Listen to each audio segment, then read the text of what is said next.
Hai guys, kali ini saya akan merangkum film horor Indonesia berjudul Rumah Bekas Kuburan 2012.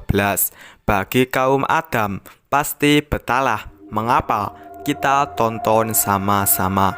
Namun sebelum lanjut, jangan lupa ditekan dulu like, komen, subscribe, serta share video ini sebanyak-banyaknya ya. Oke. Scene diawali segerombolan mahasiswa yang mencari kos-kosan. Karena tidak ada orang, mereka mau pergi. Siapa sih? Ternyata itu adalah Nola. Beta pengawas rumah. Si Nola membawa mereka masuk. Susan heran karena mendengar suara gamelan. Itu adalah Melinda. Siapa pemilik rumah ini? Mereka sepakat mau kos di rumah ini dan film pun dimulai. Malamnya, Melinda ditemani Nola melakukan ritual. Kamu atur semuanya ya. Ingat, Tambah tugas satu lagi toh. Melinda sedikit terganggu dengan logat bancinya Nola. bisa ganti nggak aksennya? Kayak banci-banci kotak gitu. Ini yang Eke dapat dari si Ical, Mak. Ritual pun dimulai. Puncaknya, Melinda mandi kembang. Mbak bayarin kamu operasi tete. Itu baru namanya Mak Eke. Nola curhat bahwa ia iri dengan tubuh seksoinya Melinda. Sebenarnya Mbak tersiksa. Tiba-tiba datanglah sosok tak terlihat. Antara kita sudah ada perjanjian. Kamu harus menikah 2 kali lagi dengan Joe. Mereka minum teh bareng. Melinda pun menyambut mereka. Oh iya, Mbak punya peraturan di rumah ini. Kalian nggak boleh tinggal satu kamar. Susan bertanya. Foto 3 orang laki-laki itu siapa, Mbak? Ternyata itu adalah suaminya Melinda. Suami pertama bernama Danu. Baru married 3 bulan, kecelakaan. Suami kedua bernama Johnny. Lagi tugas di Papua, pesawatnya juga kecelakaan. Dan suami ketiga bernama Dayat. Sakit ayan katanya. Di sisi lain, Ical mengendap-endap. Inilah pria yang dicintai Nola hingga rela menjadi banci. Kita sobat jahit toh. Beta seng bohong. Di kamar, Feby dan Ju adu gabrut. Hal ini dilihat Susan. Dasar nggak bisa tahan nafsu. Adu gabrut terhenti karena gangguan dari hantu bocil. Karena panik, Feby keluar. Jangan orang melanggar janji toh. Paginya mereka menyesal. Mbak Melinda udah ngelarang kita untuk ngelakuin hal yang bandel, tapi kita ngelanggar. Melinda pun menyambut. Sorry ya Mbak, nggak bisa nemenin kalian sarapan. Mbak ada janji. Melinda datang ke rumah ibunya. Ternyata ia sudah punya anak. Tapi Mama tahu kan, kalau Melinda nggak bisa dipaksa.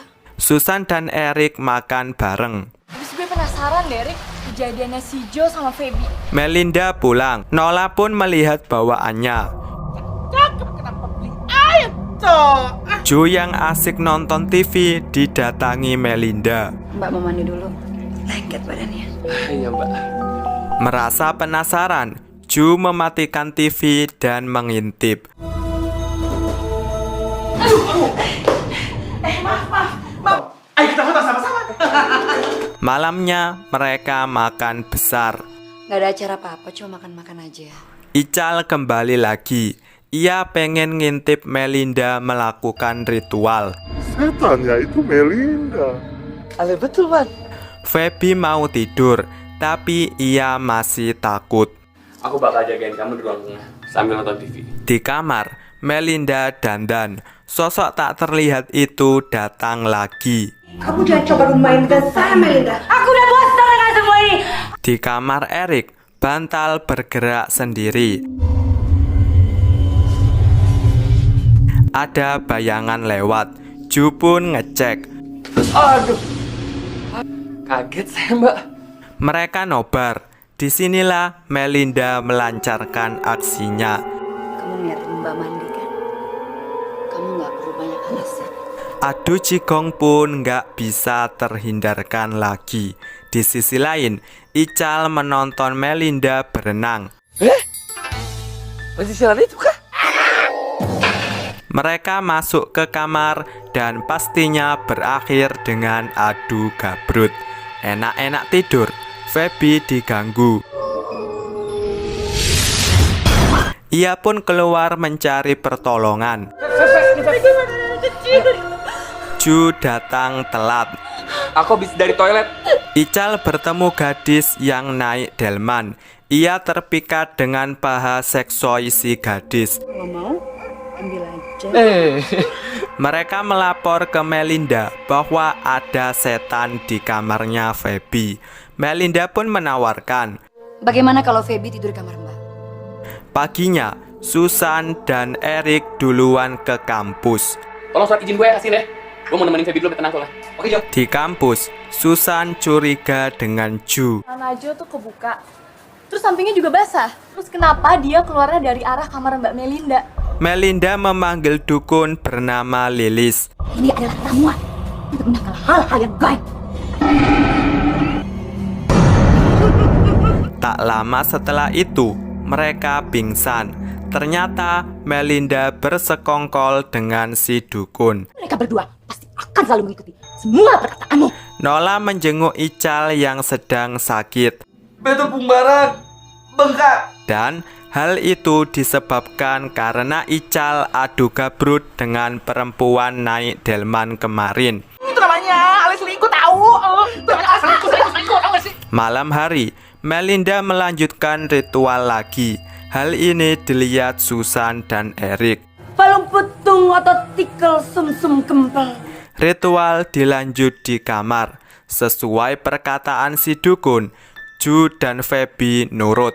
Mereka pun adu gabrut bertiga. Susan mendengar suara gamelan.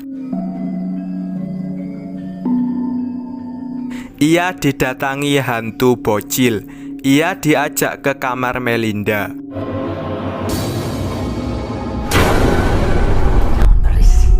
Pagi-pagi sekali, Erik ke kolam renang. Melinda pun datang. Jadi alat-alat kayak mandi rempah dan juga mandi kembang itu adalah tradisi keluarga.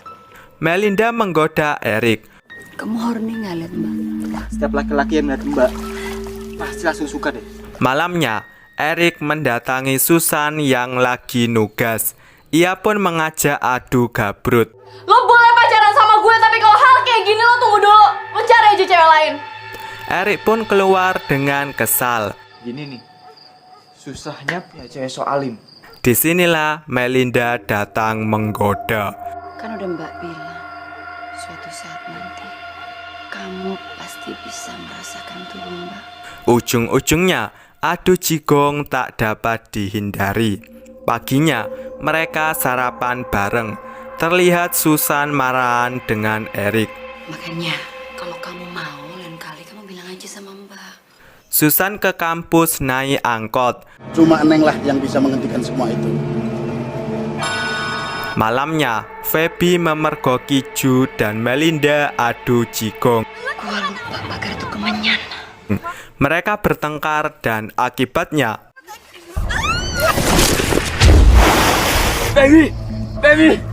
Feby pun tewas dan jenazahnya digeret begitu saja. Ju masih menyesali perbuatannya, tapi Melinda menghasut. Kalau seandainya Feby itu jodoh kamu, kenapa dia mati cepat? Mbak jodoh kamu. Ical sudah sembuh dan main pingpong. Beta sudah sembuh. Tapi beta pembarang belum kempes. Ical cerita pistolnya bengkak karena Orang beta bengkak gara-gara beta berkuda-kuda sama setan. Itu setan. Bisa bunting. Susan khawatir karena Feby udah hilang selama 4 hari. Kita nggak usah ikut campur. Lo tuh kenapa sih?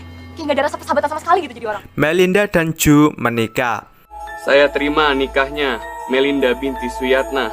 Di kosan, Erik menanyakan tentang Feby. Ngomong sama gue ke rumah tantenya. Susan pun konfirmasi dengan Rani. Dia tuh gak punya tante atau saudara lain gitu di Jakarta. Setahu gue sih nggak ada, San. Ia juga minta bantuan Anto untuk menghubungi ibunya Feby. Dia sekarang sudah kuliah di Jakarta. Berarti si Feby masih di sini, San. Sosok tak terlihat itu datang lagi. Susan akan saya bunuh. Ia datang ke kamar Susan, tapi Susan sedang ditemani hantu bocil. Scene pindah ke Feby dan Ju yang bertengkar. Kamu lebih sayang sama Mbak Melinda. Mendingan aku mati jatuh ke jurang itu. Jangan, Feby! Ternyata itu hanya mimpi. Ju pun memacu mobilnya dengan kecepatan kencang. Akibatnya,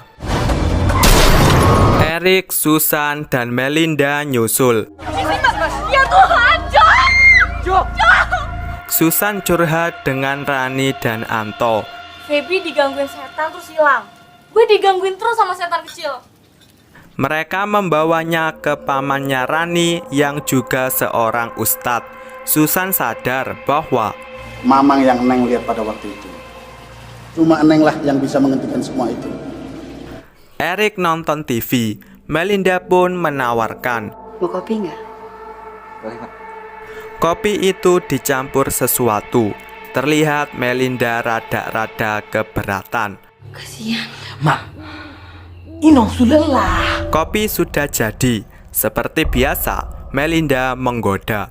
Udah lama nggak pernah dipegang. Paman Ustadz menerawang masa lalu. Ternyata sosok tak terlihat itu adalah Laras. Ia marah karena suaminya bernama Danu menikah dengan Melinda. Padahal Melinda nggak tahu bahwa Danu udah punya istri.